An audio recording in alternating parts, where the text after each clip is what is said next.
Welcome back. Market Mastery, the 1 hour you need to make some money in this market. And we are joined by a very handsome and special guest, the Swinging Benjamin. Swinging Benjamin. What's going on, everyone? Swinging Bull here in the Discord. Yes, I'm the options coach over there. So they're bringing me on for some insight into the options world. Into the options world, into the earnings world, into the finance world. This man does it all. Let's go. Ben, you're live. Just kidding. All right, let's get this screen set up right here. All right, where the hell is it? You can figure it out. Yeah, all right, there we go. Big day today. Very bullish. SPY rips. We win. Let's go pull those up. If you were in the Discord trading with us Friday, and thank you, Ben. You saved me because I would have been quite screwed. Not screwed, but I was not paying attention. So thank God you said that because I was able to clip one, make a little profit there. So we got the 750 calls. Let me pull this up here. Oh, these are nice. Yeah, those hit good. That was a nice trade. Let's do a little full transparency. Let's pop this right up on there. Excuse me. Where did it go? Share screen. Look at that. Bang. 445%. So we got into these last week. Zoom in on that profit if you can. Hold on. Last week I had $1.51. There you go. You see it now? Bam. 445% return. For doing nothing, dude. For sitting on my ass. We bought them and we just sat there and you texted me. Can you believe that? All I had to do was check my phone once. Yep, made a couple $1,000. So that's what I'm here for. Phenomenal. You're the man. So that's why I'll be buying you a steak dinner. Absolutely. So the SPY is absolutely ripping and running again. Trades like this are happening every day. You've got the link to the SPY Playmaker in the top right corner. I teach this beautiful strategy to you directly and give you the trades as they happen. So along with trades on other instruments, Apple, other stocks that you're interested in, Apple, NVIDIA, Microsoft, all the big names, is basically using options the right way by trading these ranges to make money week in, week out while you hold the long-term investment. That's my goal. So 445% so far on these options. We're going to flip over the SPY chart. You're going to see me post these next week, and they'll be up even more because the chart looks like it's just ready to absolutely explode. I'm going to get that up here so we can talk about it a little bit. Because today really, I think, reinforced something very clearly that I think the powers that be wanted to enforce, which is that, like, hey, we'll do whatever we want, and all of this is fugazi, and it's just going to go back up. So that situational capital guy, right, they drain him down out of his billions, margin call him, then they issue the report that gets him margin called, then buy his assets for pennies on the dollar, right? Like it's the stories all over the news. It's not about that story. It's about the principle behind it that tells you that, look, we are watching fraud in real time and doing and saying nothing. And hopefully this does spark something. But it also goes to show you that you need to basically participate in this same game or you will get left behind. So look at the bullish desire of this chart. I mean, have you guys seen a chart that looks like it's going to go up more than this? Not many. It's a great trend, man, especially going down to the 15, 30 minutes. It's phenomenal. So it just looks like it's just ready for another move up. And, I mean, we got the madness of this chart, but you can see it's literally breaking the levels, the new highs, total highs that we even have to basically figure out from this move. So looking at the SPY for the upcoming weeks, I mean, this tells me we're just going to keep making more money. So, again, SPY Playmaker paid to the tune of 445%. That's where I pulled the trade from. So if you took that trade, you made it. And we're just going to keep doing that. And if the market looks this hot, after that kind of strength to the upside, it's just going to keep going, in my opinion. And one thing I'd like to touch on today that I'm not an expert in, but would love to hear your guys' opinions on, is the commodities market. Because I think this is also showing up to be an interesting time to get in at the absolute bottom of what could be, not is, but could be, the first commodities bull run I've experienced as an investor at 35 years old. I know that's what actually a lot of lifetime members were talking about that a year ago. Was what do you call it? The super cycle. Yeah, I mean, you're just looking now like semiconductors are crazy with volatility, but a lot of the defensive stocks, they've been slow and steady. It's great for swings. Yeah, I don't really trade commodities much, if at all. Ooh. But back to S&P, just real quick. Goldman Sachs price target for the rest of this year has S&P at 8,000. JP Morgan's price target 7,800. Citigroup's price target is 8,100. So there's some major Wall Street firms that have their price target for S&P around the 8,000 mark. So that kind of lines up with what you're seeing there on SPY, Austin, with it possibly going a lot higher this year, I think. So just wanted to throw that in there. Also, going to dig into this a little bit more after you're done going over SPY, but PLTR absolutely crushed their earnings. So I'll give more information. And I just wanted to put this up to go to your point. Look at what the next fib extension is if you take that last drawdown, just about 8,000. So the analysts, experts are all saying it's going to 8,000. The technicals show you it's going to 8,000, right? You might even perceive me to be an expert that knows a lot because I'm telling you 8,000, right? I'm going to be right. Why? Because the shit's already printed, man. It's already printed. It's just the natural flow of things. They're just saying things are going to continue to go as they are. So just to back up what he's saying, the chart shows the exact same thing. Yeah. So that's where the SPY is now. The market's turned up and ready to roar. The volume was exceptional the past week. Buy side coming in strong. You're seeing participation in the market, right? So the summer's over. People are back and they're ready to go. It looks like that we're going to see another bullish run. My take personally, we're going to see this run. 8,000 is on the table for the SPX. That's 800 relative to the SPY. And then I think we're going to have a 15 to 20% bit of pain, right? Because we got to normalize. We have to. We're going to find a new high, then a new relative low. It'll be painful, it'll be swift, but it'll be an opportunity, I think. So I don't think this is a fear me now situation. I think this is a fear me not situation. I get a question though with this. So like basically if you're just using those fib levels, this would be considered no man's land. I mean, there is a midpoint there you could use for confirmation. But I mean, is this a place where you'd be taking longs? Or would you wait for that trend line to get retested? I don't know. Well, how would you trade this? SPY playmaker, same way I have been.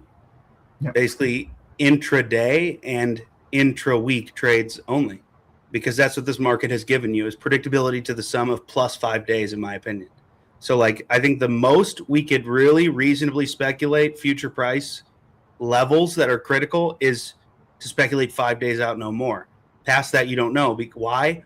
Because day one affects day two. Day two affects day three. Day three affects day, and so on and so on and so on, right? So what I found to be true is that over 5 day intervals, so like a full business week, the SPY or the S&P or the SPX is actually quite trustworthy in a sense that it follows very specific rules and very specific levels like law, right? And that's how we're able to produce.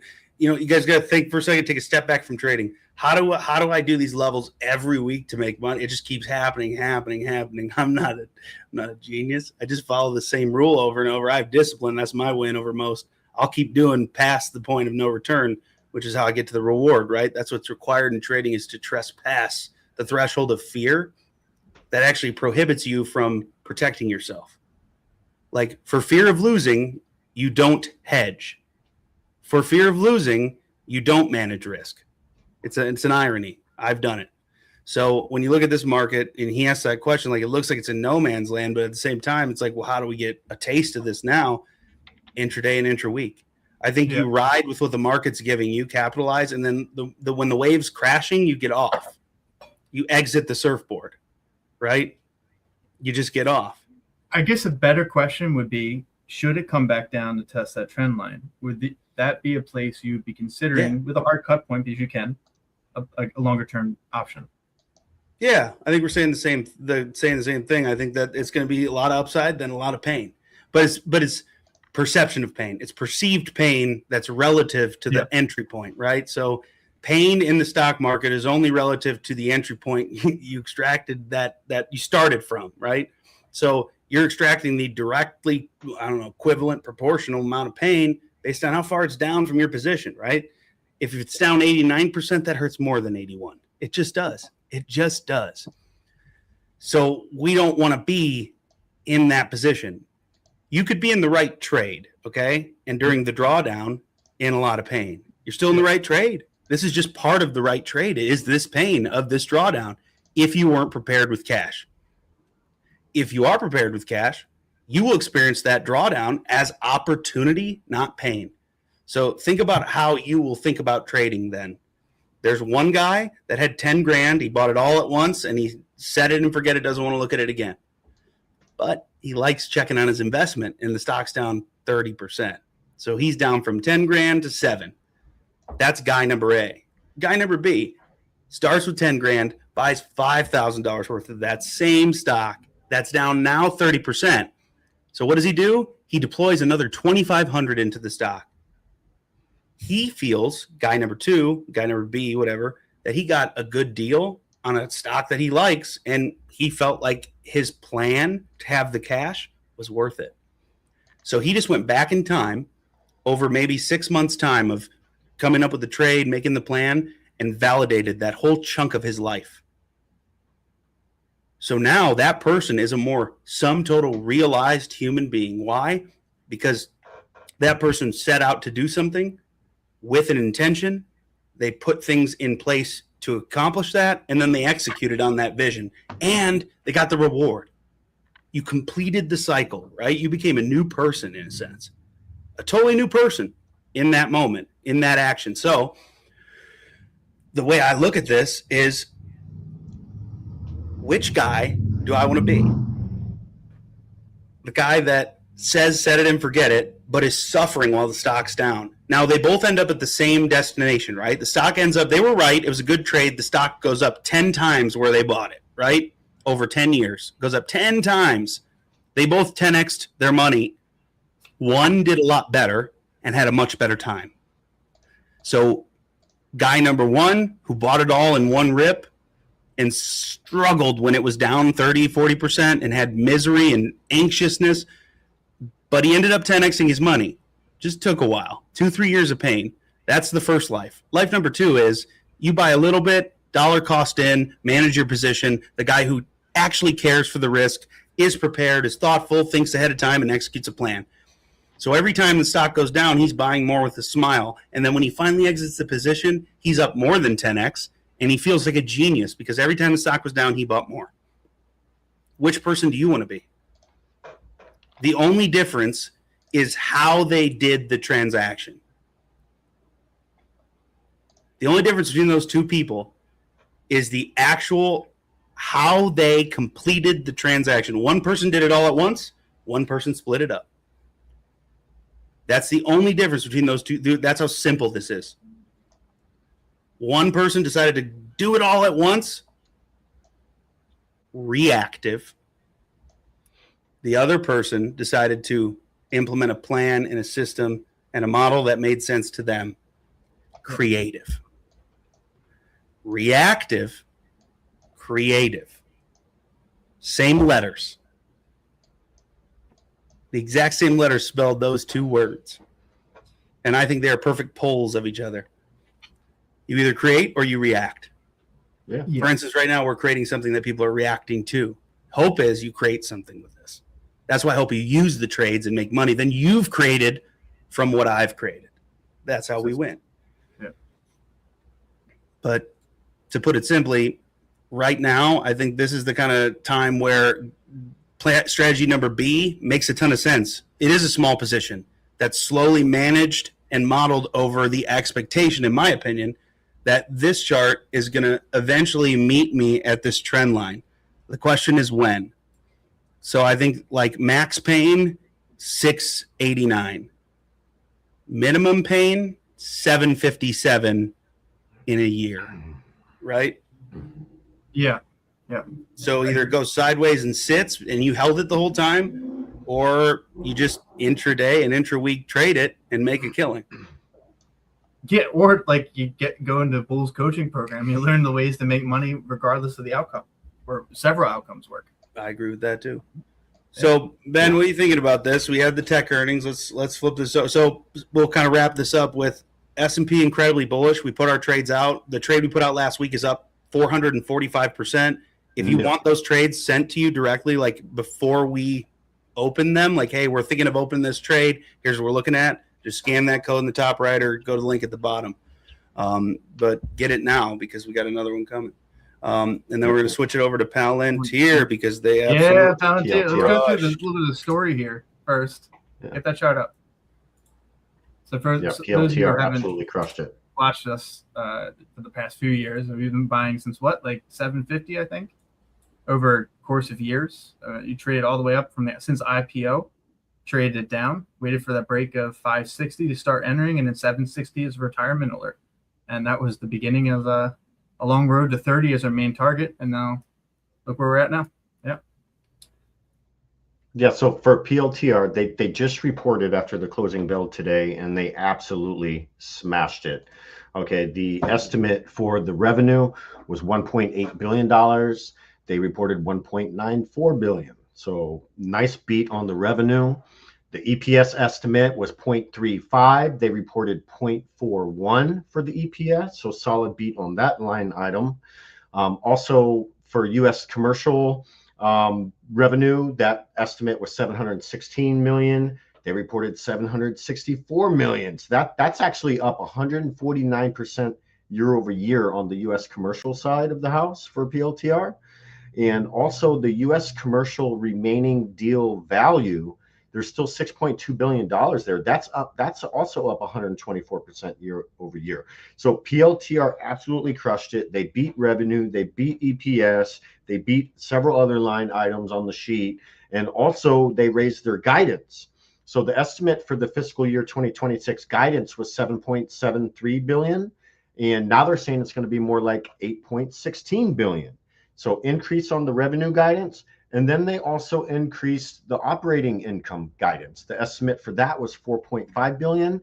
They increased it to 4.9 billion. So increase of guidance. They beat EPS. They beat revenue. They beat on a lot of other revenue line items and operating income line items. And also PLTR has tripled its revenue over the past 3 years. So just amazing growth with them. Also, year over year, the EPS is up 156%, and quarter over quarter, the EPS is up 24%. So massive growth with the EPS. As far as the revenue growth goes, year over year, that's up 93% as a whole for revenue, and quarter over quarter, they're up 18% for the revenue. So PLTR absolutely smashed the earnings. We did have some people in the Discord who took some call options as a lotto. Those should absolutely hit. One person in the Discord bought 130 calls on PLTR. Those things are 10 points in the money right now. So they're going to get a nice boost on that option contract just from the delta alone. That option, like I said, is going to be 10 points in the money. So that should be a real nice payday for that member that opened up that call option. And also, I was just looking at some other information. We already went over that they increased the guidance on the operating income. Now, I can also talk about an interesting trade that you could have opened up for this earnings. I know everything looks good in hindsight, but I do want to mention that the at the money call options on PLTR, even for this Friday, which is only 4 days of time, I mean, you're going to be paying $700 or $800 for those options. A creative way to reduce the cost of buying an at the money option, but you still want to trade that. You still want to participate in that strike price, but you don't want to fork over $700 or $800. A creative thing that you could do is let's say you wanted to target the 126 call as maybe an earnings lotto trade. Not financial advice, but you want to participate in the earnings. You're bullish on PLTR. You think they're going to smash it. But instead of putting up $700 or $800 for the at the money 126 call, you're like, is there a creative way that I can participate in that strike but not fork over $800? And the answer to that is yes, there is a creative way to put a trade together to reduce your cost to trade that option. And what you would do is you would actually buy to open the 126 call.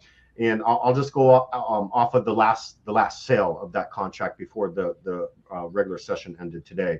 So that was going for $760. So you would buy to open that, and yes, that would cost $760 debit. But then you're going to simultaneously sell to open the 127 call. So the one you're buying to open is going to be a little further out of the money than the 126 call. So the 127 call, what you would pay, you would get a credit for that leg, which would be a credit of $720. So if you're buying to open the 126 for $760, that's a debit.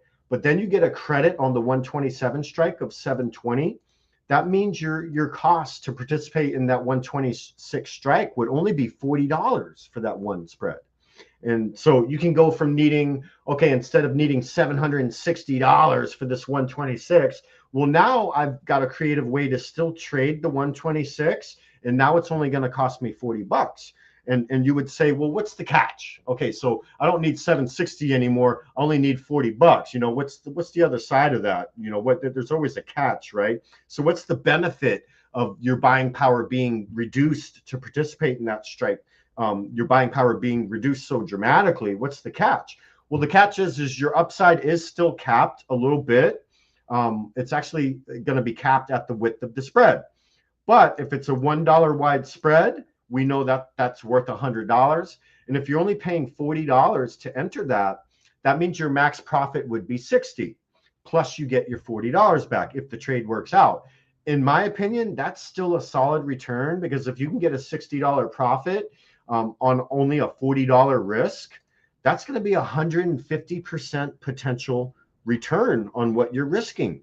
So your max gain will be capped, but you can still get a triple-digit percentile return on your money. And of course, if you want more upside as far as dollar amount goes, well, then you just do more than one spread. I usually do, 5 or 10 of these. But if I can get 150% potential return on my risk by doing this spread, that's still going to be a great trade, in my opinion. Is my upside capped because I'm not trading the naked option by itself? Yes. But in exchange for reducing my buying power needed to participate in that 126, my buying power needed is going to be reduced by like 90%. I'm willing to take that trade-off by limiting my upside to 150% potential return on risk. So that's just kind of a trade idea. If you're bullish on the underlying, and maybe you want to open up a lotto ticket for earnings, instead of forking over all this money for the at-the-money naked call option, you can do something creative like a call debit spread to reduce your cost and still be able to get a triple-digit percentile return on your capital. But yeah, just to summarize PLTR's earnings, they absolutely crushed it. They beat revenue, they beat EPS, they beat on a lot of the other estimates, and they increased guidance. So that's absolutely a recipe for a positive reaction, and that's what we're seeing in the price action. So that's what I got on PLTR. Thank you, Daddy-O. So wait, so you were saying specifically which contract were you specifically interested in? Yeah. So like if you wanted to trade, like this is if we go back in time, and I'm just saying if you were bullish on PLTR and you wanted a more affordable trade, yeah, you would buy to open the 126 for Friday, okay, and then you would sell to open the 127 for Friday. Oh, just a straight up vertical debit. It's a call debit spread. Yep, it's a vertical call debit spread. That's a way to reduce the capital needed from having to need $760 to right. now you only need $40, and you can trade that 126 strike. And like I say, it does cap your upside, but the napkin math does shake out of the bag where you will still get 150% return on your risk, and that's a decent trade-off for me. So that's what I love about those kind of trades. Yeah, I love that too, dude. That's a banger. Yeah, so, absolutely. All right. Well, I love it. So again, earnings crushed. This is one I'm watching closely. Again, our cost basis is great in this. I think there's going to be another opportunity to buy this, in my opinion, or I guess thought. So this earnings could significantly alter that. That's kind of the deal, guys. It's like you got to roll with the punches and what they are. And I did expect them to do well, and I thought that doing okay would sputter. This is an outlier. So again, if they're performing better than expected, right, then it's like the end is nearer than we thought. Yeah, and they are coming out of a downtrend. So this positive reaction that the stock price is having, I think it's finally going to pop them out of that downtrend. They were making lower highs and lower lows. Oh, yeah, they're cooking, heading to 147. Yeah. Dude. And they actually started downtrending overall on the weekly chart since like Halloween. It was like October 31st of last year. Mm-hmm. That's when they started printing lower lows and lower highs. With the results of this earnings that literally just happened, Mm-hmm. I think they're finally out of that overall bigger downtrend. And now, if it's sustainable and they find a new floor, maybe 135, 140 is going to be the new floor for them. So I would usually give it a few days to see, if the complete earnings reaction is out of the way, because sometimes we can get multi-day runners from these earnings reactions. Right. And then I would simply just wait for a decent pullback on one of the fib levels, maybe like a 38% or a pullback after this rally, or maybe even a pullback to the golden fib. And that would be a pullback bounce area. Wait for the bounce for confirmation, and then maybe we can ride it back up using spreads. That's what I like moving forward on PLTR. If this positive reaction is sustained, and then assuming 135-ish maybe could be the new floor on this, wait for a decent pullback, and then we can start selling out of the money credit spreads for the next leg up. That would be my plan for this. Okay. And I mean, you got this range that's pretty clean and clear right here. Showing you this story. 147 will be a next point of contention. But if you guys just look at what's happened the last couple times we've been around this area, 128, give or take, right? We're just bouncing from 165 to 125, right? Then again, 129 to 162. So 108, distribution down. So a little more risk, right? But odds are this should snap back just as far as it came, right? So 150 would be kind of my estimate of where we'll see it contend next. Beyond that, I think it's like watch and see, because we just got to see if this trend holds, or does this trend become like the accelerant, right? Like, hey, it's on trend, it's bullish, and this most recent earnings really just threw the gasoline on the fire. Yeah, You know what I mean? and look, there's something easy that the viewers can do moving forward from today, something you can start implementing, and it's something super easy. But always start off with the bigger time frames. When you're looking for a trend reversal, it's literally as easy as waiting for some higher lows to print. I know it sounds kind of elementary-ish, but it's really that easy. If you're like, okay, I'm bullish on PLTR now because of these fantastic earnings, but how do I enter the trade? Of course you don't want to buy any of the tops, but what you want to start to pinpoint on the technical analysis side of the house is, now that it's had a positive reaction, wait for a pullback and then see if it prints a higher low. Just a simple higher low. That's it. And then once you get one or two of those higher lows printing, now you kind of have a pattern that you can start looking for. And then you can obviously draw a trend line on connecting those higher lows together. And then you're simply just going to wait for the price to come back to that trend line and then wait for some buying to come in. And then that would be ideal entry for me. And then I would probably give myself a little bit of a buffer zone. Instead of buying a naked option, I'd probably go out of the money with like a 20 delta short put. And then I would add in a long put further out of the money. And then we can just chase it with call debit spreads.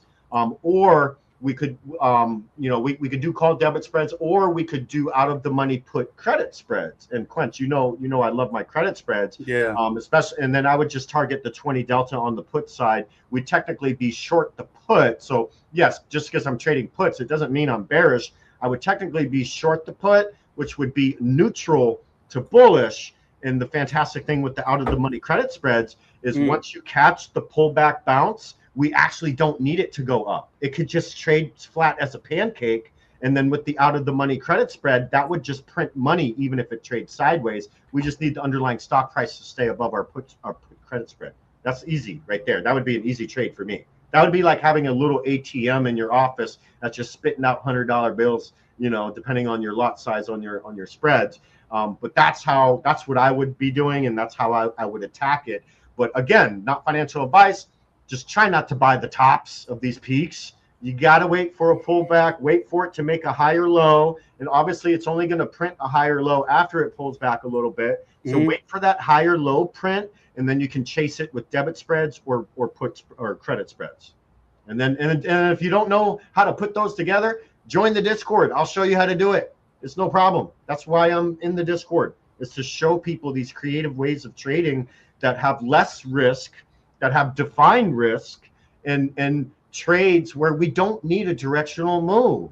I mean, maybe you think it's gonna rally, but it doesn't, and it trades sideways. If you're trading naked options, you're not gonna win that trade. But with the creative trades that I put together, I don't care if it bounces. If it trades sideways, I'm still gonna win it. And I just like getting an edge, and I want more ways to win the trade, not so much just cut and dry, black and white. Only one thing can happen for you to win. No, I like there to be 2 or 3 things that can happen, and I can win the trade.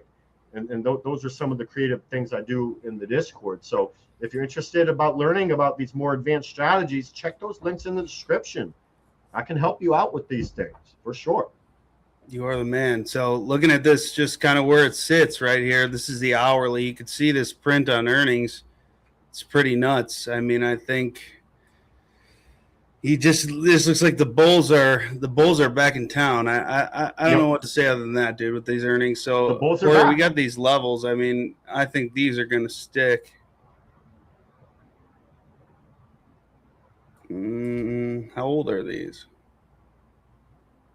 Listen, if PLTR gets a multi-day trend out of this positive earnings data, this thing's going to be above 150 by the end of the week. All right, with the momentum we're seeing right now, PLTR is up 11% right now, about $14 a share. It was already up 2% during the regular session, which doesn't hold a lot of weight because a lot of stocks worth anything were up today because of how S&P and NASDAQ performed. But if this turns into a multi-day runner, folks, and we get a few legs up, this thing's going to be above 150 by the end of the week. But like I say, there could be some mini pullbacks in the mix before it gets up to 150. And just basically, if we get a healthy price action pullback, basically, then instead of trading the naked option, I would just hit it with the call debit spreads for the next leg up. You can maybe scale into those too for cheap. It's not going to be an expensive trade at all. And like I said, the example I gave earlier, you can still get over 100% return on these debit spreads. So that's the way I would attack it. I like that a lot. So, all right, let's get into we talked a little bit about what's happening, the hot runners in the market, the SPY, Palantir. While I'm sitting here looking at this chart, Porter, why don't you get those pulled up? Let's talk about the why. Let's talk about why it's happening, what's going on, what's trending in the news. If you want to take this. Okay, yeah. I'm just going to put up the I'm going to put my. Do you want me to type? Okay, let me do this. Here we go. There you go. Oh wait, I just removed it. There we go. All right, so good. Amazon's broken into that $3 trillion club here. What? Oh my God! What the hell? Are you kidding me? Their market cap's over $3 trillion. The fastest AWS growth in 4 years. Dude, how did I not see this thing rip like $80? Yeah, they just had earnings on July 31st. Over 3 days Friday, off the trend. Right? Look at that, dude. We Thursday. literally pre-ordered that, dude. Yeah. It's like clockwork here. But I mean, the question I have for it is so does this breakout restore confidence in the AI trade, or does it prove that only a handful of companies can justify these CapEx spending levels? There it is. Buy the winners. Yeah. Oh no, excuse me. It was last Thursday they had their earnings. Buy the winners, man. I think for all of this, it's like, yes, you buy the winners, the ones with the infrastructure, the ones that are going to still be there, that have an accompanied business that will also see growth due to AI. Now, Amazon's the compounder because it's like as AI grows, they grow compound, but also the use of AI helps them compound the growth of their existing business, which already is growing at a fucking unprecedented rate.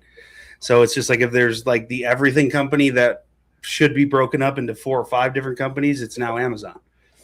Like we need to treat business totally differently now in this age of data being like seamless. Like it's just everything has to be structured differently. So if our entire infrastructure has to change to accommodate the changes in technology, you can assume that's 50 years behind, right? Like it's going to take them 50 years to do anything that's going to matter to regulate this. So who is in position to take advantage of a monopolistic condition?We've already broken down a number of names that did, dude. That vintage AI portfolio is crushing. I want to say every name is up. If it's not every single one, it's close. But that thing is absolutely crushing. You can't talk about those on here. But basically, Dude, it's just unbelievable what we're getting here with some of these names. I mean, just today, this portfolio alone was up 5%, 1%, 4%. So on average, about 4%. Nuts. Yeah, Doctor on YouTube says the poor man covered call on Amazon would have paid well. Yeah, we do those types of trades too. I don't really do too many. I don't really do too many of those, to be honest with you. But I know there's a lot of people in the Discord, like the Doctor, that's been running them, and that's basically where you're buying a deep in the money call option with a bunch of time on it, and then you're basically using that longer dated in the money call option as collateral to sell weekly calls and collect income on it. That's what the poor man covered call is. Like I say, I don't really trade those too much because I normally own the stock and I use my stock as collateral. But that does take a bit more capital than a poor man's covered call. Hence the name. You know, if you want to be able to sell covered calls as a poor man without needing all the extra capital, that's where you're going to pay a fraction of the price. You're basically going to buy a deep in the money call and use that as collateral instead of buying the shares. So that's just a little summary of what the poor man covered call is. All right, go ahead, continue. Sorry, right, so we get the next one here. All right, so like we're kind of coming off the earnings here. I mean, like the next AI earnings, the test arrives. We got Palantir today, crushed it. Mm-hmm. Now we also have AMD coming up and SpaceX. And SpaceX, I think they also acquired the XAI, I think, too. Yeah. Like I'm interested in your take on that because we have NVIDIA. NVIDIA's chart's holding up okay, so it's at our buy zone levels. But yeah, how are we seeing NVIDIA here? Is this like a company that's going to keep up with NVIDIA for one, or is it just a sympathy play? You're talking about AMD? Yeah, AMD. AMD is very much one of the top dogs, and also they report earnings tomorrow after the closing bell. I will personally be doing that earnings stream tomorrow, and I'll have some trades lined up for everyone at the end of that stream. But the expectations or the estimates for AMD's EPS is $1.62. Estimate for revenue $11.3 billion. And I'm just looking at. Give me a few seconds here, Porter, to pull up some of their previous earnings history. Yeah. And I just wanted to look at a few things. Also, are you currently holding AMD? No, I'm not. I'm not holding any AMD. When I trade a stock like that, I like to go the spread route. I like to trade spreads on it.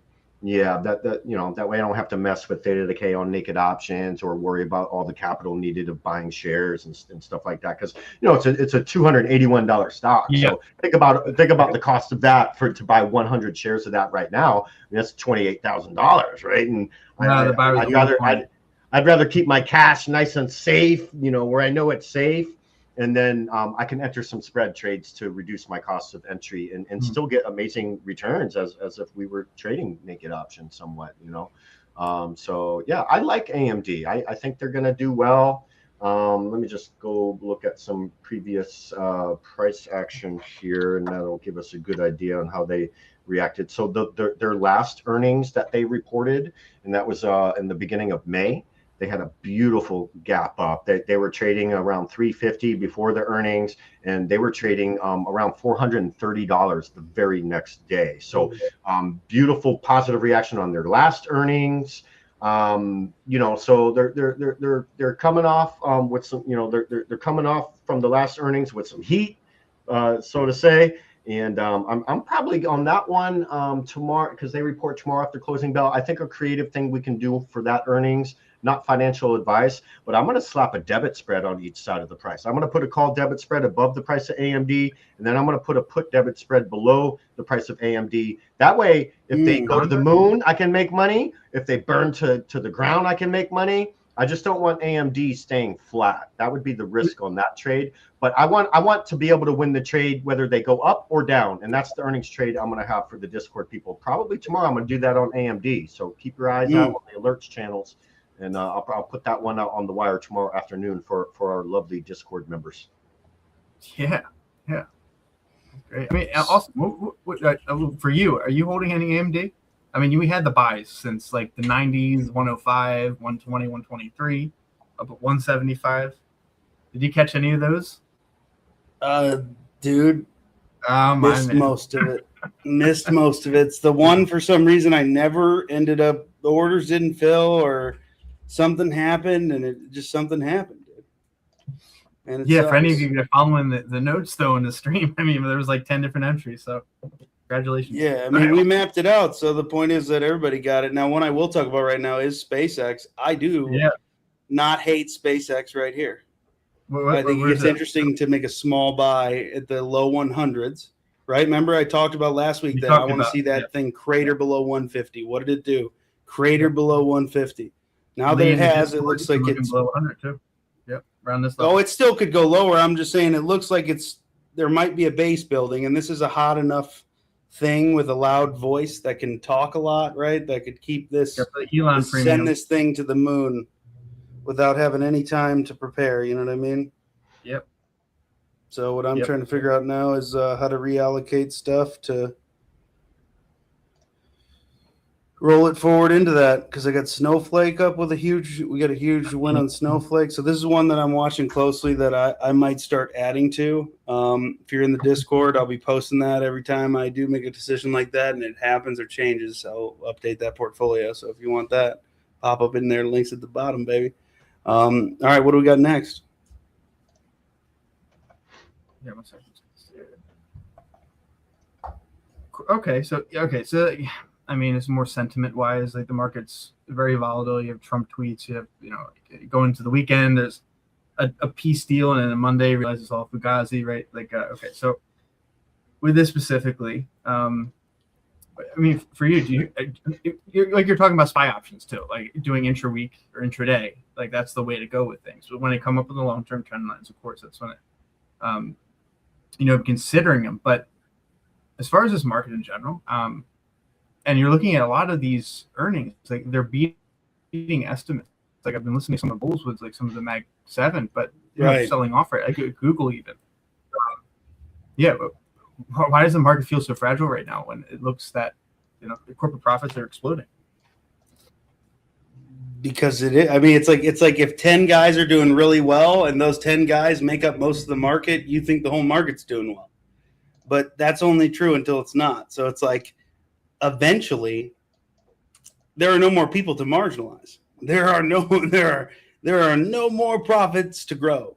You know what I mean? They change and evolve, and the system we build around it determines, honestly, how efficiently we grow as people, but also how well it works to distribute the value creation and the wealth, right? Because like if everyone's working in a factory, everybody should be able to eat dinner. That's the point. Everyone's working on a shared common goal to produce a thing. So the person who owns that factory should sell that thing at a price that compensates everyone in a way that they all agree is fair to some degree, right?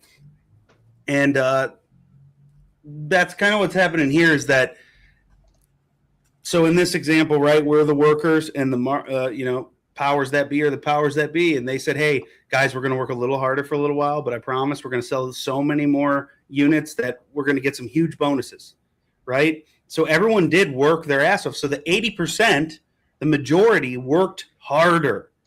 Okay, what happened? Exactly as they were told. The profits went up. Everything got selling more, selling for more.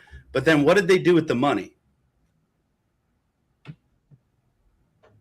That's why it feels so fragile. There was a promise of remuneration. It was never made good on, right? In many ways, right? The rates will come down, like bullshit. Inflation's only this, bullshit, right? The consumer's going to get a little bit of a break this year, bullshit. It's all bullshit. It's all bullshit. It's all fugazi. Yeah, so I think it's just rich getting richer. So there is an interesting element of the modern day person does have more exposure to the stock market than they ever did before. So like there is like a missing kind of bit of data that I don't have here of like how have the demographics changed of how the economics work. So like for instance, people of our age range, right? It's like a 5 to 10 year age range. Like maybe we now have 40% more than our same age range had 30 years ago, right? But age 50 to 60 went down, right? Like I don't know that information. So point being, we don't know how technology is going to reshape that distribution of said wealth. And so I think that's part of the problem is they're just holding on to all the profits, waiting. I don't think it's necessarily like all evil die and burn cabal. And I don't think everyone's like that. I think most people are, like I said, inherently good or neutral at the very least, right? Selfishly motivated and fearful for sure. But I don't think most people want harm upon others. They just want to know that their shit is taken care of. And all anybody wants is to be safe. So unfortunately, most people have been manipulated to believe that other people are infringing on your safety, and by taking their safety away, yours is better. So I'll just tell you this right now. If I got to take yours away to get mine, then it's not a good deal for you. You know what I mean? If I got to be bad to me to be good to you, then I ain't doing any good at all. Shout out my wife's friend Josh. That was a banger he gave to me. If he ever watches this, I hope he sees that. So I think that's why it feels so fragile, is because it is, right? It just is. And it's the same guys that are getting those profits that are redeploying that money into the machine that's making it look better. So it's like it works until it doesn't, but Yeah. Quench, you're a very deep thinker, bro. I need that in my life. Like I said the other day, I like to think of it as richness of thinking, not depth, but richness, which means this is for everyone. That means that it's not that I can do anything anyone else cannot do. It just means I'm willing to stay longer and look more intensely and sit through more pain. That's really the reality of it. If you want to think with that level of dimensionality so you can understand things, you can. You just have to know who the fuck is doing the thinking. Yeah. Hey, Porter, what do you think about jumping to Smash Your Pass? We got about 15 minutes left. Yeah, let's do it. Yeah, sure. That sounds good. So in this fragile market, what do we do? Well, we turn to you, good people. Put on some protection, bro. Turn to you. Tell me. What are you looking at? What do you need help with? Which positions are you considering dumping? What positions are you considering adding to? Okay, dumping. I just dumped. I will hit my stop loss, which is part of my plan, so I don't need to think what I'm going to dump, what I'm going to not, because that's part of the plan, right? So like, Rocket Lab. My stop loss was 60, but at the end of the day, it was 1,200% like average return. So, nice, man. There you go. Ooh. But the ones I like right now, like, are still like the Elf and Duolingo. I love those charts. When chaos is going in the rest of the market. Wait, did you sell your Rocket Lab that you had from like when we got into 3? A better average than you, sir. Yeah. But Nice. Duco beat both of us, bro. He won the cake. Yeah. Hell yeah. But that's the thing. Like, we talked about so many streams, reversion to golden mean, but also how we scale out, where that those first few take profits, that basically covers the entire position. So I'm just riding profit at this point. I only have like 10% of my position left. Yeah. So like, even with the volatility, it's like it's not making my portfolio go nuts. Now in my Robinhood, which is like a small account, it's basically a dead account. I just had Rocket Lab shares. they went crazy. I'm watching that go from like $600, $900, $1,000. Like, it's interesting seeing the contrast between the two there. Yeah. Okay, we've got to Oracle. Let's start with the Oracle. Oh, that's one that Lee's into. What's the other one with Lee? Oracle and Corby. Oh, that looks They are the ultimate data provider. They are all up in everybody's business. Yeah, they're starting to curl up too. Yeah, look at Is it Larry Ellison? Oh yeah. Oh, it is Maverick there in the chat, of course. Oh, that's real nice. Yeah, look at that, dude. It's taking a little bit of a lift off there. Yep. Making a nice fish hook on the daily chart.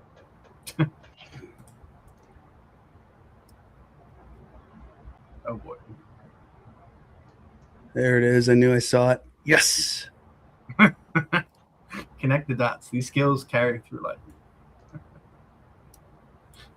I mean, honestly, it can be as simple as that too. It's just drawing a trend line. This is my. I gotta go trademark it. This is called my byline. It's a new thing I've been doing. It works awesome though. For ones that run too fast. It's how I fan it out to get the other entries. But I've been trying to do it without the tools just to train my mind to do it so I could be more efficient. Yeah. And it worked. I had a bunch of things that Pookie was talking about at Trader's Paradise sink in yesterday. I didn't even realize it. So I don't know if anybody knew this, but if you wanted to learn a new skill or retrain your brain, so basically practice neuroplasticity, if you go and look at your phone within 10 to 15 minutes, so like say for example, you're going through PT, physical therapy, and you do that exercise very intensely, right? You're working on getting your arm fixed, head fixed, neck fixed, whatever. If you pull up your phone within 10 to 15 minutes of doing that, yeah, you will not move that from short-term memory store to long-term memory store. Yep. It just won't happen. It's like repetition in some ways. Just real quick here, we had a question on YouTube from Hammy Play Siege on YouTube. Wants to know, is the current info about earnings rumored or confirmed for PLTR? Yes, the earnings are officially out. They were dropped by the company itself, the data, and it is very much confirmed. They double beat and they raised guidance. They absolutely crushed it. So that's to answer Hammy Play on YouTube. Yes, those earnings results are confirmed. It was released by PLTR for their scheduled earnings announcement. Hell yeah. All right. So Oracle, I liked it. I'm going to definitely give that a smash actually right here. I think it's really interesting. Yeah. Buyers coming in are really interesting.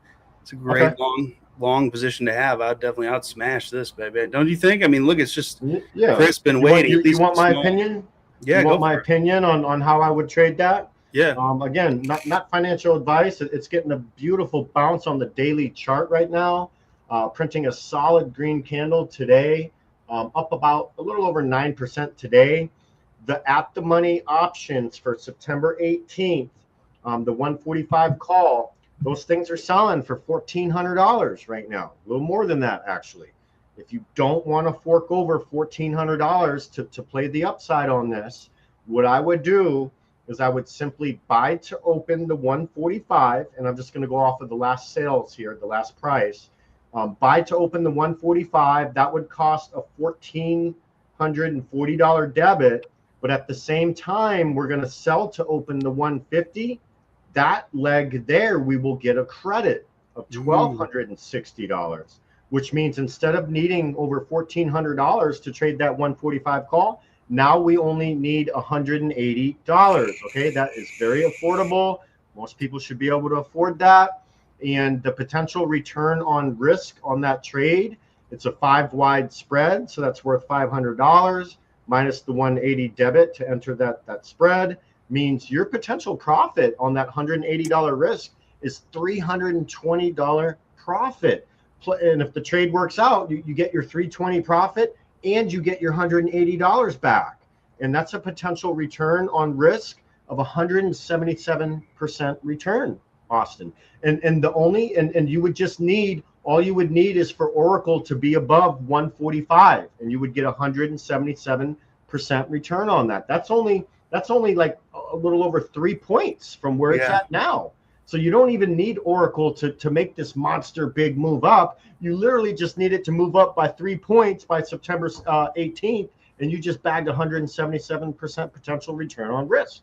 That's how I would get creative with this trade, because I don't want to fork over $1,400 for at the money option. Then you're battling theta decay and all that nonsense with the spreads.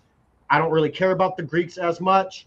I just want to make sure the underlying stuff, if it's the out of the money call, this is a little bit in the money and out of the money. But all I'm concerned about is Oracle being above 145 by September 18th, and you absolutely will pocket 177% return on your money. Wow. That's what I would do there. Not financial advice. Sounds like you got that calculated, man. All right, beautiful. Oh yeah, I got it all calculated, my brother. Beautiful. All right, let's get up. I like that note about Disney because my kid just saw Spider-Man, loved it. I'm assuming they are going to crush on that. So this is one that I remember. We had this one mapped. I mean, it was a great trade. I don't remember from where. I think down here. Yeah, there it is. Well, it's coming back. Look at it. It's like it's just sitting right in this range, ready to go up. I mean, I think this is a huge consolidation. to me, this is like the consolidation of what I consider COVID era Disney, which is like a full ascension of Disney. COVID era Disney has crystallized, and this is about the base of what it's worth. Just like how mid 90s Disney through early 2000s Disney locked in, printed, and crystallized its value and worth. Then they appreciated, right? Now the same thing's happening again. Now, will it go the same distance? I don't know. This looks a lot more bearish than this did to me. Like this looks less Disney like kind of looks head and shouldery, don't it? yeah, it looks like it's about to come down, but it already did close that gap. It was already dumped off of 80, so it's like it already went down enough that it could. I think it definitely could go up. I definitely could see this thing cooking a little bit. You know what I mean? I think definitely keep this on the watch list the next few weeks. It's going to take at least a few weeks, I'd imagine. Yeah. I mean, that's danger zone under like 78, 79.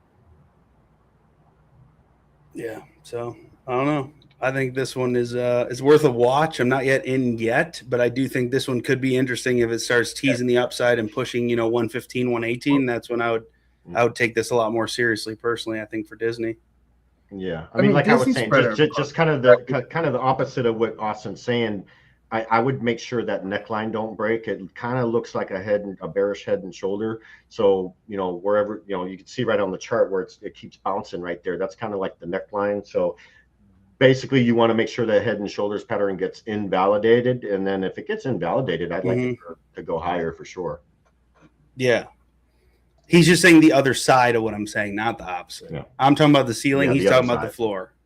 Yeah, exactly. So two separate versions of the same thing. What I'm saying is I like it on a momentum trade above 118. It would look more bullish and probably feel better. And he's saying, hey, if it's below this point, I don't like it. I agree with that too. So I think that's kind of the range right there. So outside of that range, it'll move. Inside that range, where it's going to move. So, yeah, I think that one's definitely going to be a pass for me. I'll watch, but that's a pass. I just don't think right now that one's is going to – I don't think that's going to make anything happen that isn't already going. Let me go back to Amazon here because I didn't get to kind of say what I was going to say, that, like, you see what's happening is this thing is just stair-stepping its way to 326. Amazon will, in my opinion, I don't know if it'll take 10 to 15 years, but I will be receiving a split on Amazon again. I know it. I know they will forward split again. Look at all the greats, all the big ones, the Johnson & Johnsons, all the early 1900s companies that really took the landscape. This is that happening again, but the digital and AI-driven version of the future, okay? So the same companies back then that forward split 3 to 5 times rolled forward compound returns to their investors that are unfucking paralleled, dude. You can't win that way again because they're distributing free shares that, if split again, become 10 more compound free stuff. Okay. So that's just like the unbeatable formula. These tech companies are, I think, going to be similarly. I think they have to kind of naturally follow a similar flow, so to speak. It's just how capital moves at scale through a certain business. All of the scale is always the same, but the little tips and tricks are different based on the business, right? Because you've had a few huge industries over the last couple 100 years, right? So you had gold, oil, those are kind of continuous, right? But it used to be a lot bigger, right? And then you had the advent of like advertising, marketing, print materials really hitting the stage with the USPS expanding, right, into the 50s, 60s, 70s. Now the car, everything else, right? Technology evolves into today, the digital age, in which you don't know what's real, what you can trust, or what's even going on, because anything can be manipulated. So in thinking about that, right, we want to remember that those companies were facing the same things back then, except they knew less than they know now. So we know a little bit more, right? And we're having the same kind of phenomenon occur. Odds are, I think, that these are going to be the massive compound growth names that do split, forward split, split, forward split again and again, thus accelerating the return. I like it. So I love it. But yeah, all right, that wraps up our time. If you want to take us out, Benjamin. Yeah. No, I just, wanted to let everyone know I appreciate the opportunity to come chat with everyone and give some of my trade ideas and talk about the PLTR earnings. Definitely, plan on jumping in as a speaker moving forward. I love the stream. I appreciate y'all having me. Just real quick for the viewers, if you're looking for a new home, definitely check out our Discord. You can even join for free. Try out the free section, see how you like it, and go from there. Also, if you're looking for 4 high probability trade setups sent to your inbox every day before the opening bell, check that very first link in the description. And also, if you want weekly option signals sent right to your inbox, check the second link in the description. And the other 2 links is how you're going to get to the Discord. You can join the free or just jump right in and get the monthly premium. But again, today was my first day being a guest speaker on the stream. I had a lot of fun. Yeah, absolutely. I hope everyone has a fantastic night. Thank you, Porterhouse. Thank you, Quench. And until next time, we'll see everyone in the very next Market Mastery. All right. Cheers, y'all. Stay blessed now. Bye-bye.